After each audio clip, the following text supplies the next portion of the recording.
Live from our Lagos studio, this is Beyond 100 Days with Nifemi Oguntoye. Change, they say, is inevitable. We're witnessing a historic moment in Lagos state politics. Mojisola Meranda has now been sworn in as the first female speaker of the Lagos State House of Assembly. As of yesterday, she served as deputy speaker, and this milestone is coming after 7 male speakers have held that position. The former speaker, Obasa, was removed from office due to allegations his colleagues called gross misconduct and abuse of power. The 52-year-old lawmaker who represents Agege constituency has been in the House since 2007 and became Speaker in 2015. He would have clocked 10 years in that seat this June. Senior correspondent Adedojo Salamadini has been following this story. She has more in this report.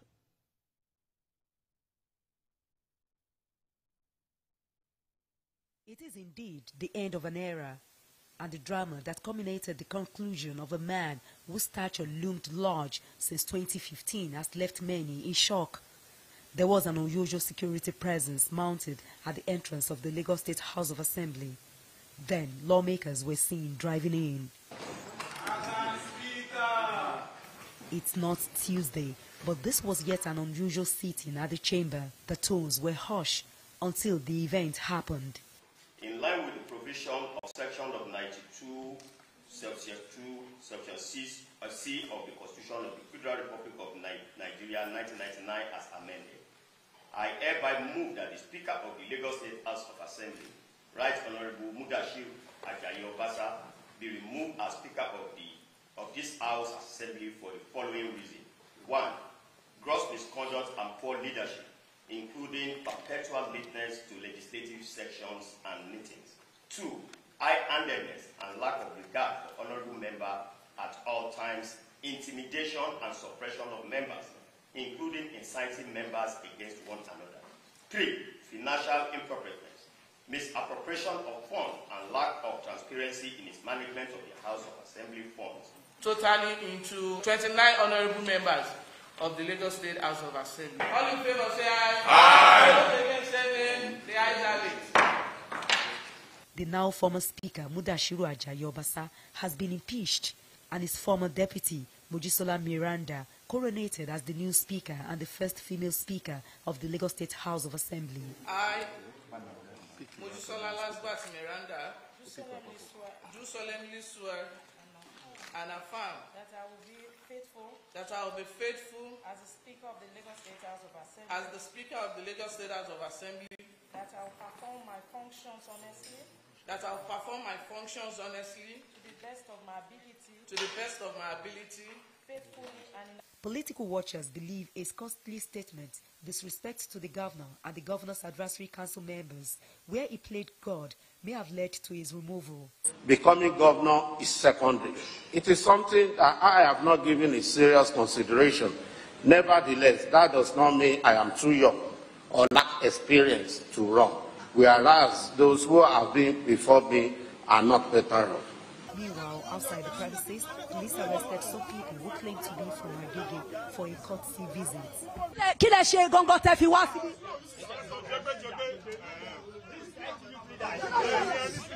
So the police don't want me to talk to them.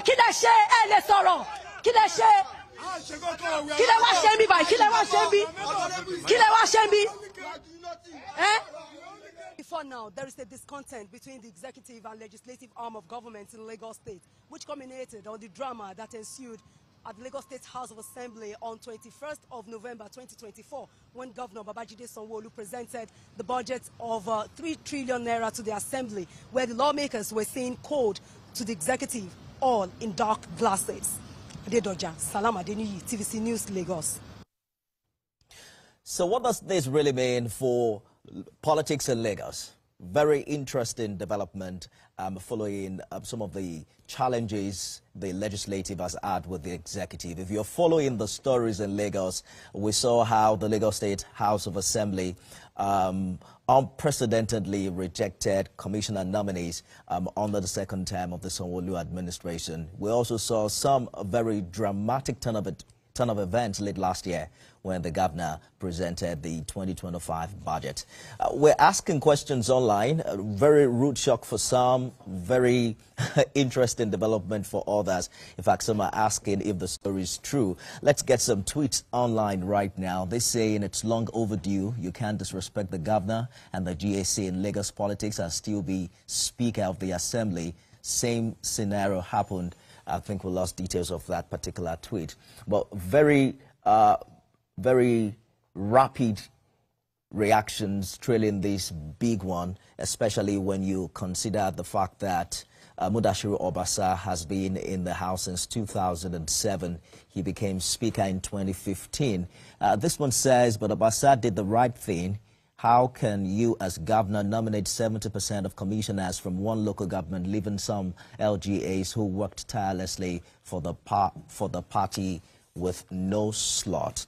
But what one would have thought that, you know, all of the stakeholders actually moved past what happened during this period when we saw quite a number of commissioner nominees rejected by the Lagos State House of Assembly. And there are others who are also asking the question of what is the APC politics, what is the role of politicking in all of this. This says he had it coming, though.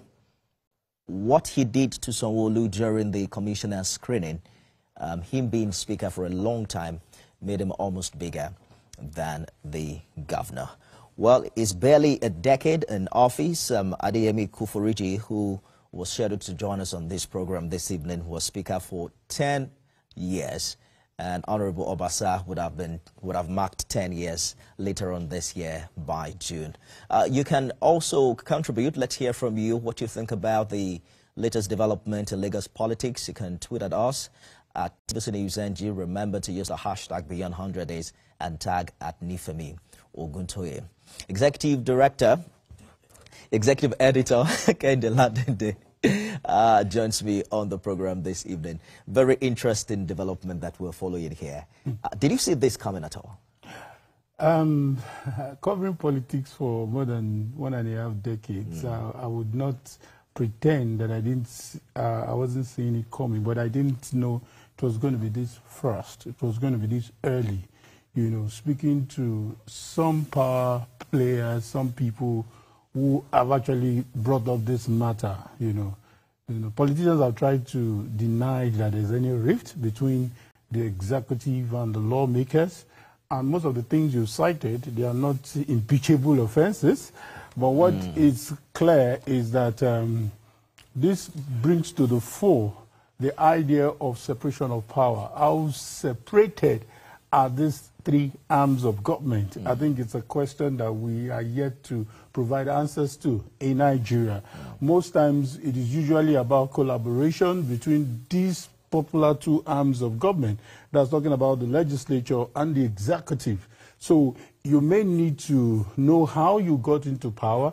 If you know the power game, if you know that it's about giving support to the executive and you move away from this template, then definitely you should expect some trouble waters, and that's what exactly has happened. But the body language from the former speaker has always been that we've been here for a while, and then we also know the antecedents of Mr. Governor himself. Quite a number of times he's spoken publicly about reminding the governor where he came from and like putting him in his place, so to speak. But what really marveled me, really, is that when Mr. Governor was presenting the budget last year, the speaker was wearing a black shade. Many of his colleagues too were wearing a black shade. Many believe that it was some form of protest, you know, against Mr. Governor. How did he lose so much support? Because they said close to 90% of his colleagues actually impeached him. You see, Nifebe, I like the fact that you were very accurate, not to even, because I was going to ask you, when you say former speaker, I thought you were still going to be referring to, you know, Ikuforiji, whom you were expecting. And I hope you can still join us. But that's to tell you how fluid, how transient power can be, especially in this climb. See, what you saw there is a case of, you know, 10 lawmakers were not available. And that's to tell you that even these 10 lawmakers, they dare not come and go against the tide. This is a tide that is already moving. This is a tide to tell you that, hey, excuse me, it is over. The whistle has been blown, and it's time for you to take a back seat, basically. So it is quite expected. What you saw there, definitely it might be a picture of somebody who was being, maybe the word is tyrannical, who was, you know, lawmakers can hardly speak against the decision of this former speaker. But when there is probably a superior power, you know, telling them where to head to and what to do, you know, definitely, you know how it works. You know, it's not, it is almost close to what happens in River State, where, you know, the former governor was still basically in charge. But in this case, I think the governor is taking charge of the house. The governor, that's the body language. Let me not be so accurate now. If that's the body language that, excuse me, this guy is becoming a serious problem for the executive. But like I said, this may not be a true representation of separation of powers. Absolutely. Adeyemi Kukforije was speaker in Lagos for 10 years. He agreed to join us on the program this evening. We don't know what went wrong. We're hoping that he can still join us in the course of our conversation. But let us bring you an excerpt from what the former speaker said sometime last year when Mr. Governor presented the 2025 state budget. Some say perhaps he used the opportunity to settle some scores and discuss his political ambition or whatnot.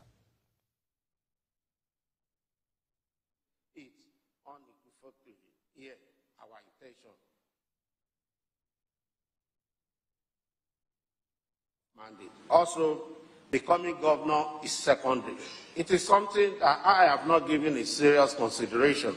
Nevertheless, that does not mean I am too young or lack experience to run, whereas those who have been before me are not better off. However, to correct the wrong impression, my concern is about building our party, and whatever we do is mainly for this cause. To the blackmailers, we have to embark on the mission. To the blackmailers who have to embark on the mission to distort and redefine our mission, let me state it unequivocally here. Our intention is to promote our party on the platform of mandate. Also, becoming governor is secondary. It is something that I have not given a serious consideration. Nevertheless, that does not mean I am too young or lack experience to run, whereas those who have been before me are not better off. However, to correct the wrong impression, my concern is about building our party, and whatever we do is mainly for this cause. To the blackmailers, we have to embark on the mission. To the blackmailers who have to embark on the mission to distort and redefine our mission, let me state it unequivocally here. Our Honorable Mudashiru Obasa there addressing some concerns when Mr. Governor was in the House to present the 2025 budget. You heard him say it's not too young to run, it's not less experienced. As a matter of fact, those who came before him are not better off. I remember some journalists tagged that story. Fashola, Ambode, Tinubu aren't better than I am to become governor of Lagos. But what do you think, what does this mean for his political ambition? Because some had said perhaps he had the intention to run. Yeah, it was a wrong place to mention that. It was completely off the cuff. From the atmosphere, it said that a sitting governor has come to present a budget. What does that have to do with you running or being capable or not being capable of running? Whoever wrote that script should also be punished. When I mean punished politically now, because this was a totally wrong atmosphere to do such things. It was quite embarrassing to the governor. It was quite embarrassing to whoever the governor also brought in to the House. And if there was anything that was being hidden, it became so clear to everybody that this is definitely on a political trajectory different from that of the governor. So for his political ambition, I mean, I don't know. Obviously, he may need to go, you know, off the radar. He may need to cool down. He may need to go back and probably appease. I don't know whether it's the gods now, but the powers that be, because he has actually crossed the line. You know, so for me, I just feel that maybe, and it's not a common thing to see a speaker in this part of the climb, you know, step down to say that I want to take a back seat and become a member. That would have been nice. But for the way he has been impeached, you know, there's a whole lot attached to the word impeachment. Indeed. He's not entitled to some kind of entitlement that he should get as a former speaker. I expect him to go to court. Maybe he will not go to court. But for now, I think what he should be bothered about is how to remove that toga on his head as an impeached speaker. Because we've seen, you know, deputy governors, speakers who were removed and they went to court, they got judgment, but then the only thing they may enjoy is probably, you know, their entitlement and not necessarily being able to come back, except, you know, when he comes back, he's definitely not going to enjoy the majority of the House. So I just feel that for Obasa, it's time to take a retrospect, think deep, look at where you missed it, and find a way to come back to the mainstream. But for now, I think he should take a back seat. But in fairness to the lawmaker, he's been representing Agege for 18 years now. That's a long time. I mean, you don't represent your constituency for 18 years and still consider going back. You probably will be considering moving up the ladder. Are you saying it's shot too high to high? No, if you want to move higher, then it doesn't have to be. It doesn't. You shouldn't be that kind of setback. This is a setback. This is a setback. Impeachment means you're off. And for me, I sincerely feel that. But he's still that member he has of the done House. well. Yes, he's still a member of the House, but he has done well for his constituency, like you've highlighted. May not mean that somebody else cannot do better or do the same thing that he has done. But when it comes to power game, this is about leadership. This is about how did you get there? How did they consider you to do more than 8 years, you know, to continue? Those are the things that you should consider before, you know, confronting those in power. Finally, we're able to connect with former Speaker of the Lagos State House of Assembly, Honorable Adeyemi Kufuorije. Thank you for joining us on the program this evening. Honorable Mudashiru is barely 5 months away from marching your 10-year tenure.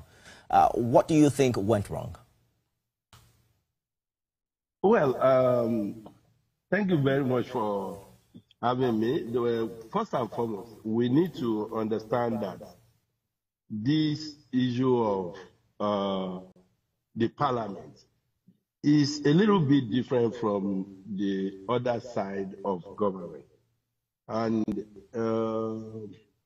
when members say they are tired of it, they are tired. And nothing can stop them. You know, they have their self-regulatory system, and whenever they are tired of the leadership, of course, change will just come.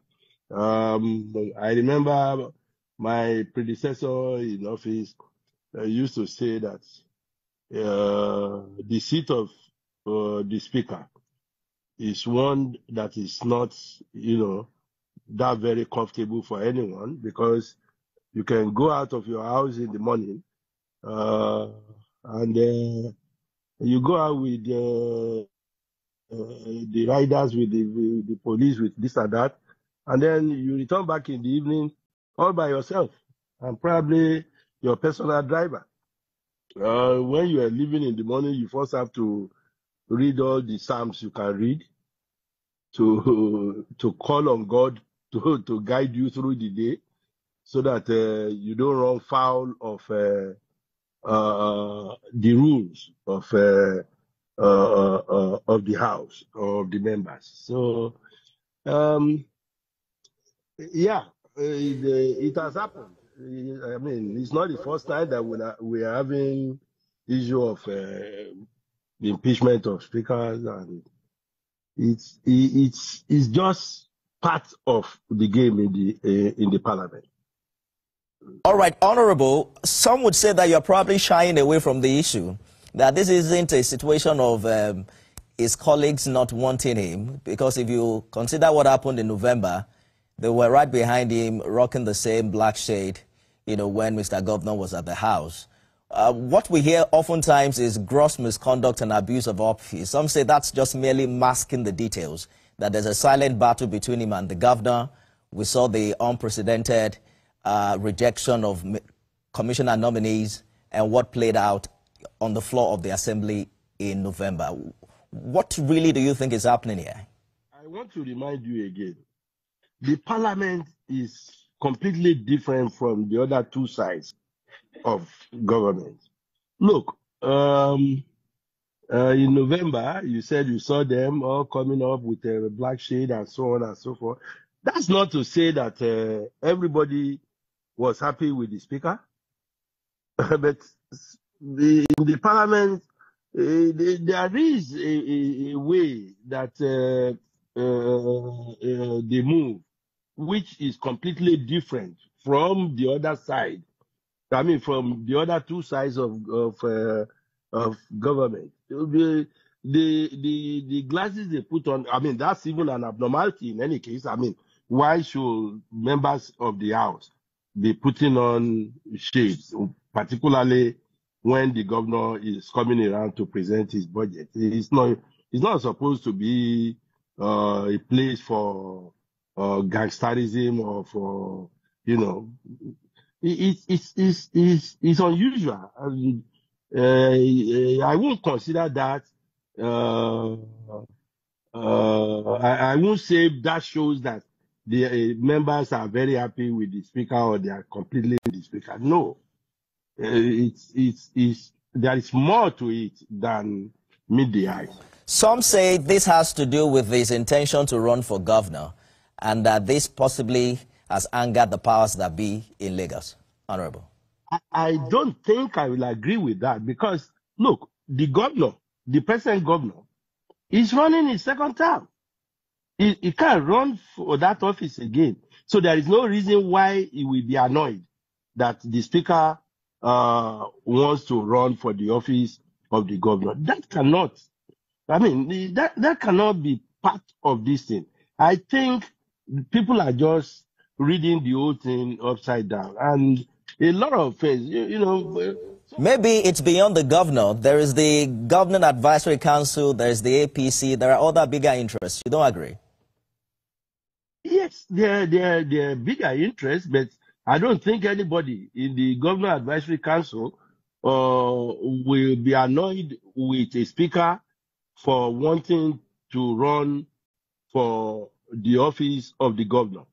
Actually, like somebody just mentioned, I don't know, I just had it before the video came on. I mean, having been in the House, I got into the House together with Obasa in 2003. And I left almost 10 years ago. So, and he's still there. So, what's next? It's an acceptable ambition, though you will ask yourself, I mean, the time is still so far. Why the issue? Why? I mean, getting the whole thing, the whole body policy heated up so early over the issue of you know, on the issue of 2027. I don't think it's right. But nobody, no member of leadership in the party has any grounds or feels bad that somebody says he wants to run for governorship. We have run out of time now. We have to go, but we now have the first female speaker after about 7 male speakers. What's your perspective on the emergence of Mojisola Meranda? Do you think this marks a significant shift in Lagos politics? The little I know of the new speaker, I'll say she's a cool-headed person. She's humble. She has a she's from a royal background, but she's very humble. She's easygoing, and I think she will do a lot more for the House, for the progress of the House, and the progress of Lagos State. That's my expectation. And I'm almost sure that a lot of members of the leadership cadre will give her the support. And humility, they say, is key in Lagos politics. Honorable Adeyemi Ikuforuji, thank you so much for talking to us on the program. Thank you very much, my brother. We have to go now. We just have to go. Someone tweeted and said it is the end of an era. Almost 10 years, 18 years. Maybe not a good way to end, but give it to Obasa. I think impeachment in Lagos is not so common. I think this should be like the second time a speaker will be impeached. That's the unusual, in quote, the unusualness here. But it just means that when you cross the line, you will definitely get what you bargain for. So I think we should look ahead and look at what the new speaker will bring to the table. Absolutely. Good place to live in. Thank you so much for saving the day. Thank God, Doug. But I think we should use the right word. If you want to call them honorable, they are right honorable. Right honorable now, yes. Both the former speaker, the two former speakers you have spoken, you have talked about. Ayode Ladende, Executive Editor, TVC News. Thank you so much for joining us today. Always a pleasure. That's our program today, everyone. You can watch it again at midnight and at 6 a.m. tomorrow. I am Nifemi Oguntoye.